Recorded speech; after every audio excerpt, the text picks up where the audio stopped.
हरियाणा के झज्जर की रहने वाली निक्की अपनी पढ़ाई पूरी करके दरअसल डॉक्टर बनना चाहती थी और यह ख्वाब लेकर राजधानी दिल्ली आई थी। वो दिल्ली के उत्तम नगर इलाके में रहने लगी। 2018 में यही कोचिंग में दोनों की मुलाकात हो गई। निक्की मेडिकल की तैयारी कर रही थी। निक्की रोजाना बस से कोचिंग जाया करती थी। एक दिन इसी बस में इन दोनों की मुलाकात हो गई। साहिल गहलोत से मुलाकात हुई और मुलाकात दोस्ती में बदल गई। इसी साल दोनों ने ग्रेटर नोएडा के एक कॉलेज में एडमिशन ले लिया। साहिल डी फार्मा की पढ़ाई करने लगा, वहीं निक्की ने बीए अंग्रेजी में एडमिशन ले लिया। दोनों ग्रेटर नोएडा में उसके बाद साथ लिव इन रिलेशनशिप में रहने लगे। साहिल और निक्की साथ में मनाली गए, ऋषिकेश गए, हरिद्वार गए, देहरादून गए, कई और जगहों पर साथ में घूमने गए। दोनों के बीच सब कुछ ठीक चल रहा था, लेकिन कोरोना के बाद लगे लॉकडाउन में दोनों अपने अपने घर चले गए और फिर साहिल की शादी तय हो गई। उस दौरान उसके बाद दोनों फिर साथ आकर भी रहने लगे थे। अब मैं आपको बताता हूं, नजफगढ़ में जिस घर में रहता है साहिल और उनका परिवार, वो घर की तस्वीर मैं आपको दिखाने जा रहा हूं। ये है वो घर। इसी घर में साहिल रहता है। ये जो लाइट्स लगी हुई आप देख रहे हैं, 10 तारीख को साहिल की शादी थी, तो इसलिए सारे घर को सजाया गया था। ये उस वक्त की तस्वीर है।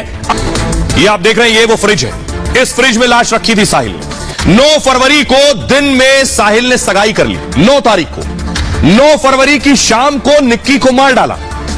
फिर निक्की की लाश फ्रिज में रख दी और 10 फरवरी को यानी अगले दिन साहिल ने शादी कर ली। दिल्ली के नजफगढ़ में शादी हुई। तस्वीर भी मैंने आपको दिखाई। साहिल निक्की के साथ ही रहता था। साहिल ने निक्की से शादी की बात छिपाई थी। दोनों साथ में उत्तम नगर रहते थे। शादी की बात निक्की को 9 फरवरी को ही पता चली। निक्की शादी की बात से परेशान हो गई। उसने हंगामा करना शुरू कर दिया। निक्की ने साहिल को शादी ना करने को कहा। सगाई के बाद निक्की को बुलाया और उसके बाद उसकी हत्या कर दी। हत्या के कुछ घंटे बाद साहिल ने शादी कर ली।